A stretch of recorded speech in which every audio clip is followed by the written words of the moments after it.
The Trump administration bowls another googly for India with threats of Russia-linked energy sanctions. Now, given differences already existing over tariffs, Operation Sindoor and the ceasefire, immigration and deportations, is the India-U.S. relationship in some trouble, and will a mini trade deal fix it?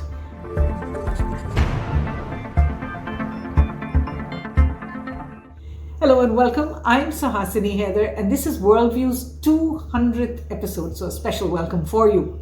Now, last week we spoke about the problem between BRICS and U.S. President Donald Trump, but this week India faced some more direct fire from the United States as U.S. lawmakers prepare a bill that would sanction Russia's biggest energy buyers, China and India, also Brazil, with 500% tariffs. The bill, called the Russia Sanctions Act of 2025, proposed by Republican Senator Lindsey Graham, has been introduced in the Senate. It's expected to be taken up either this month or in August in particular, and has a whopping 84 co-sponsors out of a total of 100. The bill empowers the US president to waive sanctions once for 6 months for any of the countries. Now, an identical bill has also been introduced by Republican Brian Fitzpatrick in the 435-member US House of Representatives, and that has 87 co-sponsors, so not as much support there. But in addition, during a meeting with NATO chief Mark Rutte, Trump himself warned that if Russian President Vladimir Putin doesn't end the war in Ukraine in 50 days or by the end of August, he will impose secondary sanctions on China, India, and Brazil of 100% duty. So that's over and above that bill in Congress, and indicates Trump's support for these sanctions. Now, here's what Mr. Rutte said after that meeting, standing along with US lawmakers. If you live now in Beijing or in Delhi, or you are the president of Brazil, you might want to take a look into this, because this might hit you very hard. So please make the phone call to Vladimir Putin and tell him that he has to get serious about peace talks, because otherwise this will slam back on Brazil, on India and on China in a massive way. So I think it was a very smartly, wisely designed announcement yesterday by President Trump. After weeks of silence on the issue of extra tariffs from the US, the MEA finally responded. Given, remember, that India procures still about 35% of its oil imports from Russia. Securing energy needs of our people is understandably an overriding priority for us. In this endeavor, we are guided by what is there on offer in the markets, as also by the prevailing global circumstances. We would particularly caution against any double standards on the matter. Now, the sanctions threat is only one of many irritants in the relationship, and they seem to have grown since Prime Minister Modi visited President Trump in Washington in February this year, and as Trump closes in on 6 months in power now.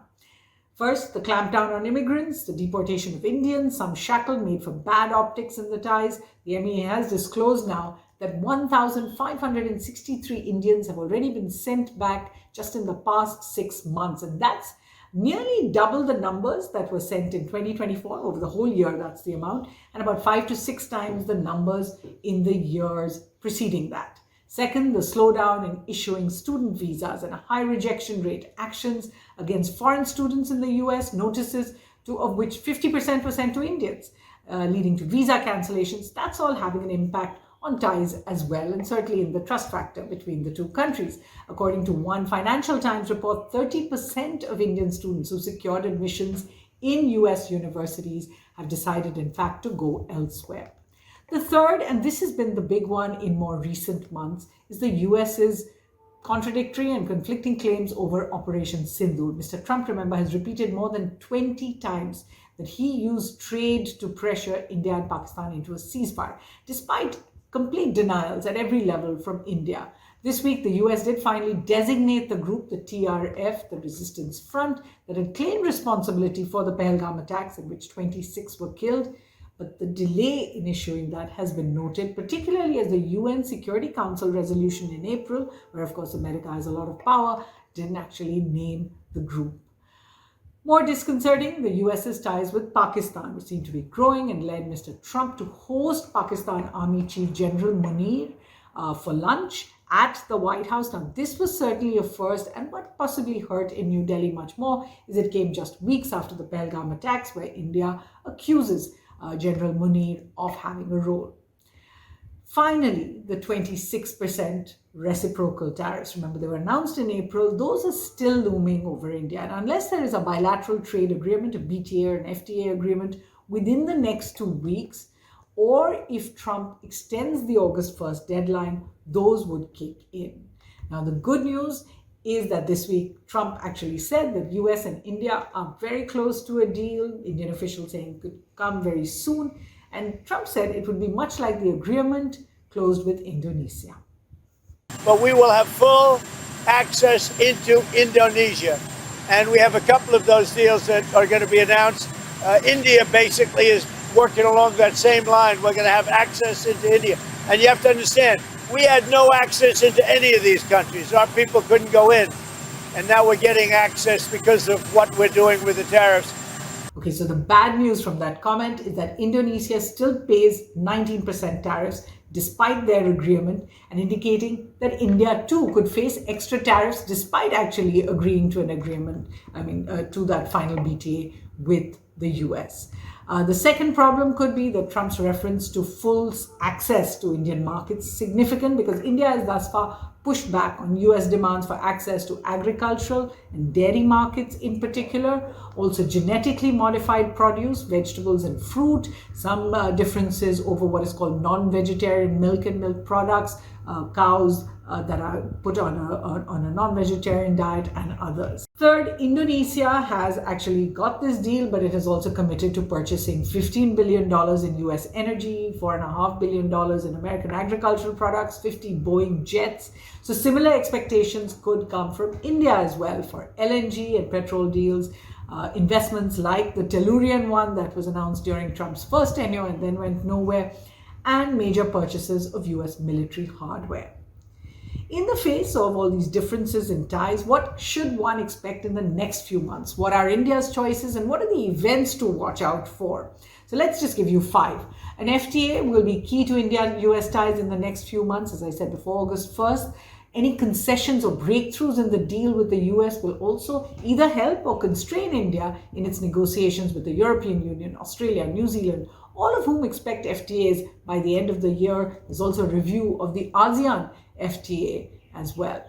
Second, Mr. Trump is due in India for the Quad Summit. All eyes will be on the date for that, expected mid-November, and also whether he actually makes a trip to China before that and possibly seals that FTA with China. That will be very closely watched. Meanwhile, conversely, India's growing engagement with China will also be on the US's scanner, with Prime Minister Modi expected to travel to China for the SCO, the Shanghai Cooperation Organization Summit, on September 1st this year. All eyes will be on what bilateral agreements he and Chinese President Xi agreed to, and whether there's a normalization of India-China ties 5 years after the Galwan clashes.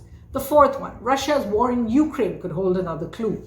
If it ends in the next few weeks, or the US and Russia reach some kind of an agreement, that's before the end of August, then India would be off the hooks for energy sanctions. But if the sanctions do go into place, the question will be, will New Delhi cave in, as it did in 2017 with the US sanctions on Iranian oil, which could lead to considerably higher energy costs, or will it refuse to comply and then deal with the repercussions on India-US ties? And fifth, much could depend on India's choices in the next few months on military hardware. Remember, after Operation Sindoor, these become more acutely required and will be watched very closely. Several countries are already pitching fighter aircraft, missiles, aircraft engines, defense systems, drone technology. And India has to decide between the US, France, Germany, Russia, and others on every purchase. The US CATSA law, remember we've spoken about this, has not been used against India thus far over the S-400 air missile defense system from Russia, but with Russia expected to supply the 2 remaining squadrons that have been delayed partly because of the Ukraine war, these sanctions could be revived in the US mind as well. So what's Worldview's take? Trump's tariffs, tactics, and sudden announcements have definitely brought America's credibility as a dependable partner into question in New Delhi. And India has to ensure that its interests, which remain in better India-US ties, are insulated from that risk. Rather than seeking to forge early agreements with his administration, working at breakneck speed to urgent deadlines, it may actually be time for New Delhi to slow down the pace, wait out Mr. Trump's geopolitical moves, and also the growing domestic discomfort he faces with approval ratings in the United States that could moderate his excessively aggressive positions.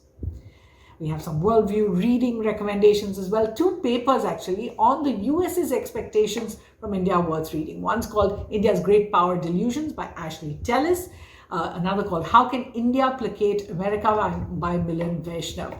Now, if you get over those titles, which are somewhat offensive to many Indians, there's also a podcast that both of them, Vaishnav and Tellis, have done together, which is really worth listening to because you get Washington's perspective.